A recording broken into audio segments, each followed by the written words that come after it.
देखो अभी तक हमने जो देखा है उसमें क्या सीखा कि कॉन्टिन्यूस फंक्शन कैसे कैसे होता है। उसमें क्या देखा हमने कि RHL, LHL और वैल्यू।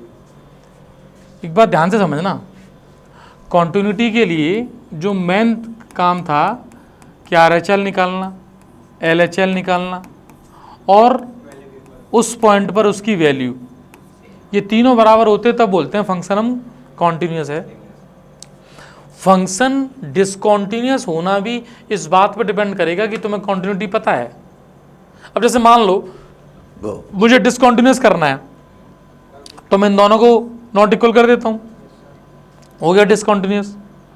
या सपोज ये इक्वल है, मैं इसको नॉट इक्वल कर देता हूं, तब भी हो जाएगा डिसकॉन्टिन्यूस। हमें डिसकॉन्टिन्यूटी जाननी क्यों चाहिए? क्योंकि डिफरेंट काइंड्स ऑफ डिसकॉन्टिन्यूटी जो पढ़ेंगे ना उससे हम देखेंगे बहुत सारे क्वेश्चन उसी कैटेगरी के हैं, तो वो बातें समझ में आ जाएंगी साथ साथ उनको देखते हुए। जैसे डिसकॉन्टिन्यूटी का सबसे पहला टाइप उसको बोलते हैं रिमूवेबल डिसकॉन्टिन्यूटी। अब देखो टर्म से मत जाना कि रिमूवेबल बोलते हैं हम लिख लें, कोई ऐसा तो नहीं होगा पेपर में ये आ जाएगा कि भाई डिसकॉन्टिन्यूटी की टाइप लिखो। तो मैंने जो हेडिंग डाली है यहाँ पर कि टाइप्स ऑफ डिसकॉन्टिन्यूटी, उसमें डिफरेंट टाइप्स की डिसकॉन्टिन्यूटी देखनी है बस।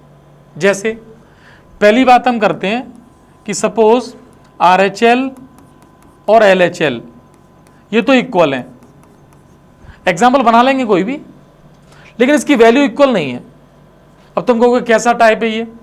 जैसे मान लो मैंने fx लिया और fx को मैंने लिखा कि fx की वैल्यू 1 है जब x 0 नहीं है। समझना इस बात को कि 0 नहीं है तब हमेशा 1 है, और जब 0 है ना तब इसकी वैल्यू मैंने 2 मान ली या 3 मान ली। मतलब क्या हुआ इस बात का? देखो जिस बच्चे को ग्राफ का सेंस थोड़ा सा पता है कि कोई ग्राफ कैसे बनता है वो समझना। मान लो ये x एक्सिस है और ये y एक्सिस है, ठीक। अब मैं तुमसे कहूं कि मेरे पास x को रखने पर, जैसे मैंने ये x रखा, y की वैल्यू कुछ आएगी। ये डेफिनेशन ये कह रही है कि x को तुम कुछ भी रखो y की वैल्यू 1 आएगी। मीन्स मैं यहाँ से यहाँ तक एक लाइन ड्रॉ कर लेता हूँ और इस लाइन को देख के समझना कि सपोज मैंने x को रखा -2, मुझे y मिला है 1, मीन्स इस पॉइंट को मैं नाम दूंगा -2, 1। मैंने रखा है यहाँ पर 10, 1, मैंने 11, 1, मीन्स x 0 नहीं है तब तक इसकी वैल्यू 1 है हमेशा। अच्छा, 0 पर जो वैल्यू है, जैसे x = 0, वो वैल्यू यहाँ नहीं है, वो वैल्यू शिफ्ट करके यहाँ पड़ी हुई है, इस जगह 2 पर पड़ी हुई है।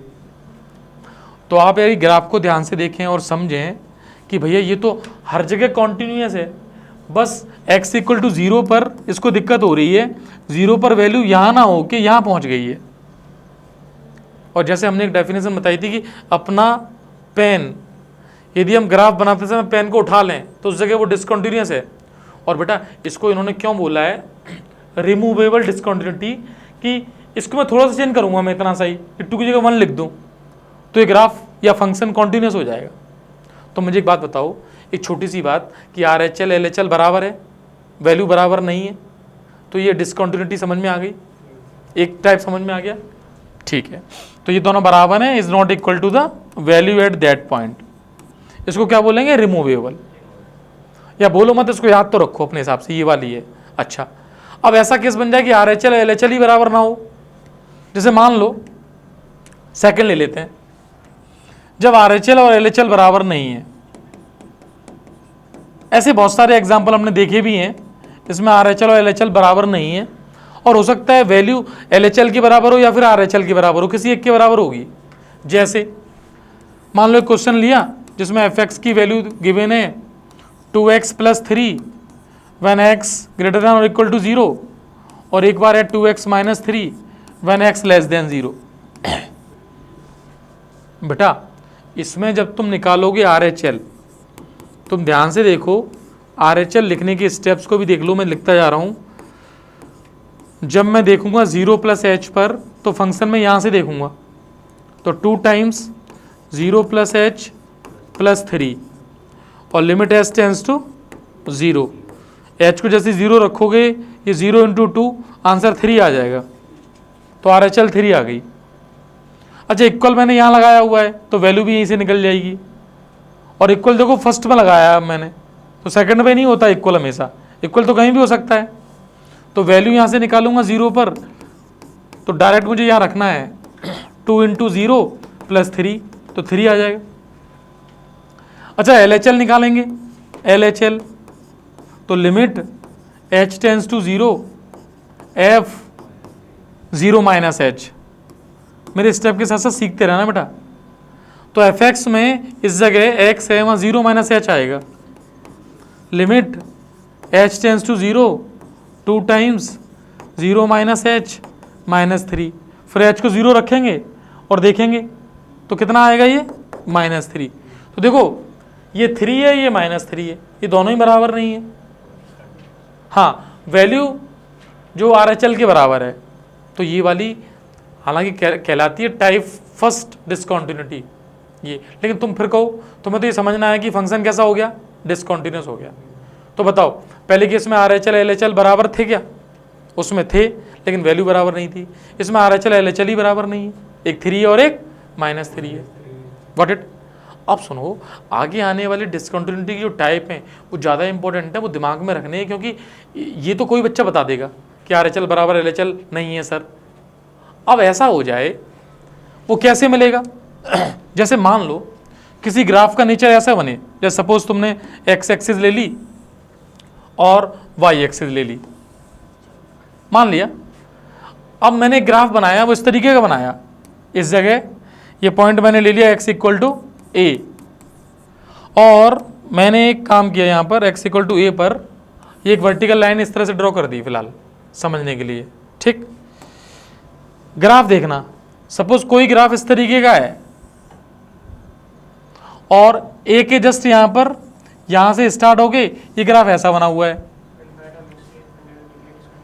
इसका मतलब सुनो, RHL और LHL में कोई एक वैल्यू इनफाइनाइट हो जाए।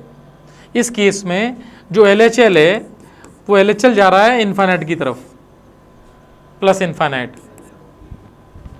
और RHL की वैल्यू तो ये आ रही है, सपोज ये वैल्यू 3 है, मान लो 3 है, तो RHL कितना आएगा, 3 आ जाएगा, और वैल्यू भी 3 है, मैंने यहाँ डार्क कर दिया है, तो ए पर वैल्यू भी 3 है। तो भाई साहब RHL और वैल्यू तो बराबर है, लेकिन ये इनफाइनाइट जा रहा है, तो एक स्पेशल केस हो गया अब ये। तो कोई फंक्शन ऐसे मिल जाए जिसमें तुम इनफाइनाइट जा रहा हो, तो देख के समझ जाना कि भाई साहब ये तो, हाँ जंप तो इसमें था बेटा, इसको बोलते हैं जंप डिसकंटिन्यूटी। एक 3 आ रहा है, एक -3 आ रहा है। कभी कभी पता है क्वेश्चन में जंप पूछा जाता है कि बताओ इनकी जो फंक्शन है उनकी कॉन्टिन्यूटी जो डिसकंटिन्यूटी में कन्वर्ट हो रही है, जंप कितना है। यहाँ पर तो एक वैल्यू इनफाइनाइट हो जाएगी, जंप भी बहुत बड़ा है ये तो। इसको बोल सकते हैं मिक्स्ड डिसकंटिन्यूटी। हाँ, इनफाइनाइट डिसकंटिन्यूटी या फिर मिक्स्ड टाइप। वो ऑक्सीलेटिंग, वो थी एसिम्प्टोटिक डिसकंटिन्यूटी, वो तीसरे नंबर पर है। अभी उसको ले लेते हैं, पहले समझो ये वाला केस बन जाए, ऐसा बन जाए, या फिर देखना जैसे मान लो मैंने ये ले ली x एक्सिस और ये हो गई y एक्सिस, और जिस पॉइंट पे बात कर रहे हैं उस पॉइंट को ले लिया मैंने यहाँ पे x इक्वल टू a, फिलहाल यही मान लिया। अब देखना जो केस मैंने अभी ऐसे बनाया था वो इधर कर दिया मैंने, और इस तरह से यहाँ कर दिया।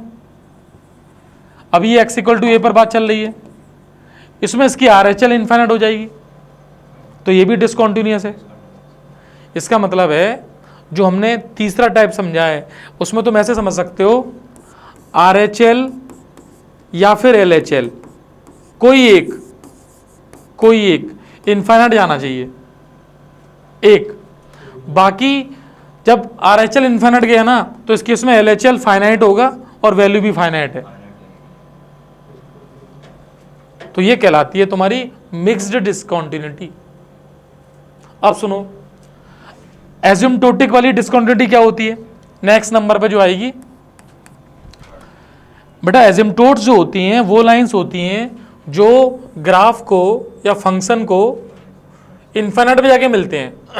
जैसे मैं तुमसे ये कहूँ कि मेरे पास ये एक्स और वाई एक्सिस है रफली, और मैंने इस तरह से ये एक्स इक्वल टू ए की लाइन बना रखी है, एक्स बराबर ए की लाइन।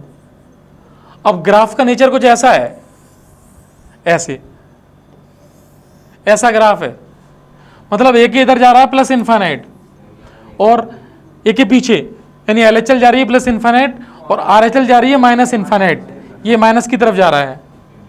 तो इस केस में भी तो डिसकंटिन्यूटी है ना, इसको बोलते हैं एसिम्प्टोटिक डिसकंटिन्यूटी।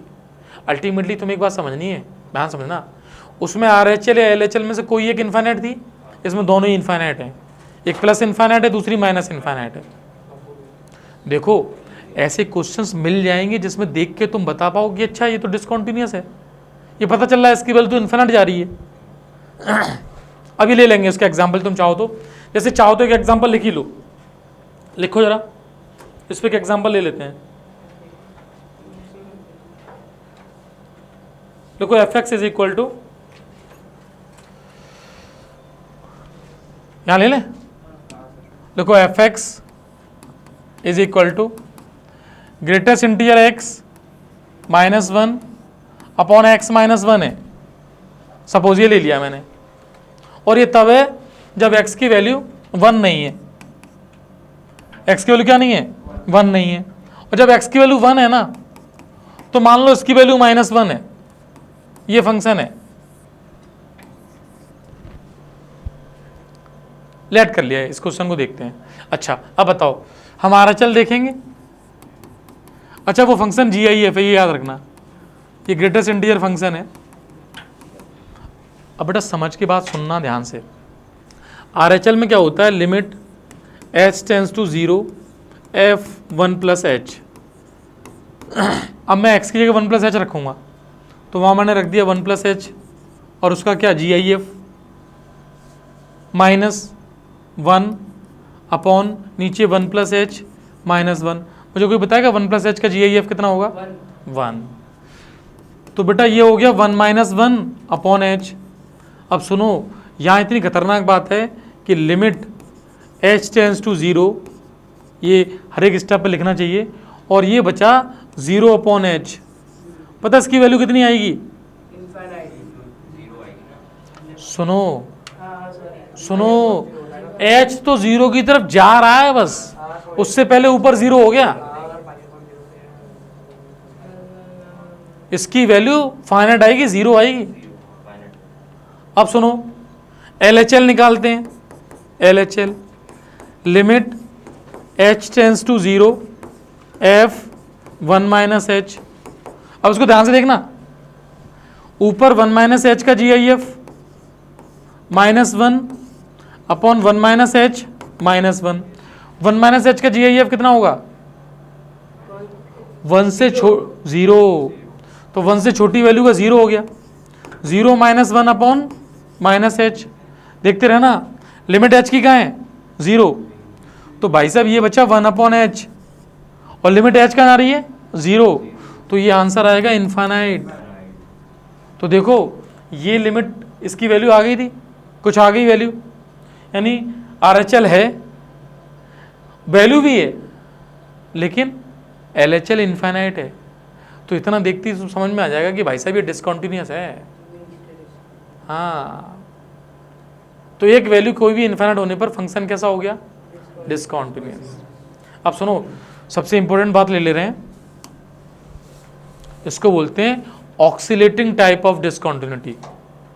ऑक्सीलेटिंग डिसकंटिन्यूटी सबसे इंपॉर्टेंट क्यों है, इसका मीनिंग समझना, क्योंकि बच्चा क्वेश्चन करते समय इसमें फंस जाता है और कुछ नहीं है। जैसे मान लो मैं तुम्हें सिंपल सा क्वेश्चन पूछूं कि fx की जो वैल्यू है वो तुम्हें दे रखी है sine pi upon x when x not equal to 0, और सपोज 0 पे दे रखी है तुम्हें, कुछ भी दे रखी है 2 मान लो, ऐसा फंक्शन है, तो मुझे बताओ ये फंक्शन 0 पे कॉन्टिन्यूस है या नहीं है। मान लो ये क्वेश्चन आ जाता, मैक्सिमम बच्चा गलत कर जाएगा, और पता नहीं क्या करेगा, गलत नहीं करेगा, तो वो यहाँ पे 2 प्लस h 2 माइनस h 0 रख के क्या देखेगा, तुम्हें यदि ये वाली डिस्कंटिन्यूटी याद रहेगी कि ऑक्सीलेटिंग टाइप ऑफ डिस्कंटिन्यूटी होती है, तो तुम क्या कहोगे, RHL जो है वो तुम जब निकालोगे तो limit h tends to 0 f 0 plus h, इसको सिंप्लीफाई करोगे तो ये कितना आएगा, साइन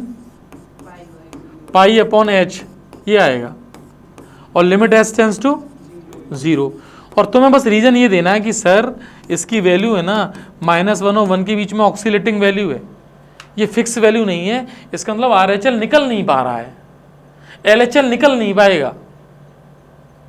और वैल्यू तुमने 2 दे रखी है, हो सकता है 2 के बराबर हो जाए, मुझे पता नहीं है, लेकिन RHL LHL निकल ही नहीं रहा है, निकल नहीं रहा तो मैं बता नहीं पाऊंगा, तो इसलिए ये कहलाती है ऑक्सीलेटिंग डिस्कंटिन्यूटी।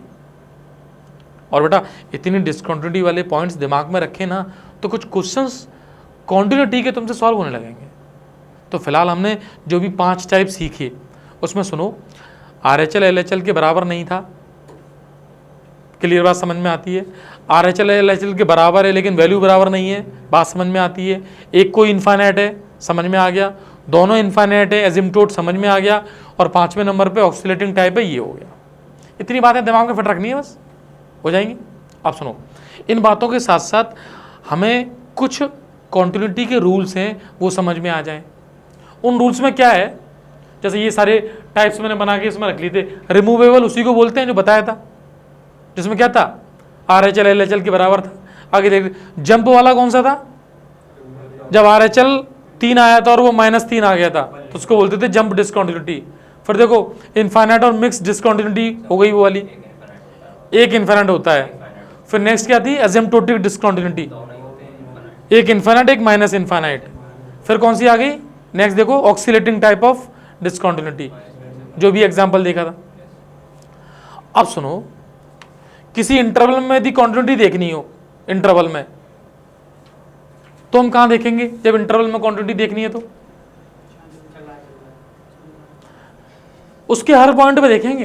देखो अभी तक हमने क्वांटिटी एक पॉइंट पे चेक की है, अब मान लो कोई क्या इंटरवल में है तो इंटरवल के हर एक पॉइंट पे देख लो ना। अच्छा, जब मैं ये बात बोल रहा हूं तो एक बात सुनना, जैसे मान लो मैंने क्वेश्चन दिया, इधर देखना, मैंने क्वेश्चन दिया और क्वेश्चन ऐसे बनाया है, और क्वेश्चन अक्सर तुमने बुक्स में देखे होंगे इसी तरीके के हैं। अब क्या लिखते हैं कि suppose x less than equal to 1, इस पर फंक्शन की कोई डेफिनेशन दे देंगे, जैसे 5 दे दी, फिर कहेंगे x 1 से 3, और 1 से 3 में कुछ रख दिया, 5x रख दिया मान लो, फिर कहेंगे x ग्रेटर देन 3, और ग्रेटर देन 3 में कुछ रख दिया, मान लो 15 रख दिया, मान लिया। अब वो कह रहे हैं भाई साहब ये बताओ, ये माइनस इनफाइनाइट से इनफाइनाइट के पूरे इंटरवल में कॉन्टिन्यूस है या नहीं है। तो भाई साहब तुम्हें माइनस इनफाइनाइट से इनफाइनाइट तक सब कुछ देखना है, लेकिन पता देखना सिर्फ और कहाँ होता है जहाँ फंक्शन अपने नेचर को चेंज कर रहा है। क्या मतलब हुआ, 1 से पहले तो 5 है ना, तो हर एक जगह 5 आ रहा है, वो तो जब तुमने 0 डाला तो 5, -1 पे फिर 5, तो कुल मिला के इसके ग्राफ को प्लॉट करो ना, तो देखो ये x एक्सिस है मान ली मैंने, ठीक, और मैंने 1 से पहले देखा, 1 से पहले, तो 1 से पहले ये हर जगह 5 की लाइन आ जाएगी। अब मुझे देखना है 1 से 3 के बीच में, वहां ये स्ट्रेट लाइन है 5x की, तो 5x की स्ट्रेट लाइन बन जाएगी जो भी बनेगी। फिर मैं 3 से आगे देखूँ 15 चल रहा है, तो y और 15 की लाइन, 15 यही मान ले रहा हूँ अभी, ऐसी चल रही है लाइन। और हो सकता है 5x की लाइन या तोड़ के बने, मिला के बने, वो अलग बात है। हालांकि इस केस में मैंने जो लिया है, मैंने 5x की लाइन को ज्वाइन करके लिया है, जो एग्जांपल दिया है। देखो 1 पे वैल्यू 5 आ जाएगी और यहाँ पे भी 1 पे वैल्यू 5 आएगी, तो यहीं से स्टार्ट हो जाएगा ये ग्राफ। और 3 पे वैल्यू देखो 15 आएगी, वो यहाँ से ही 15 आएगी, यहाँ से भी 15 आएगी, मतलब मैंने ये ज्वाइन कर दिए हैं और यही 5x की लाइन बन गई। यानी मेरा जो क्वेश्चन बनाया हुआ था वो क्वेश्चन तो माइनस इनफाइनाइट से इनफाइनाइट तक कॉन्टिन्यूस है कार्तिक भैया, पूरा कॉन्टिन्यूस है, लगातार चल रहा है। दिक्कत कहाँ हो रही थी, 1 पे और 3 पे, और वो भी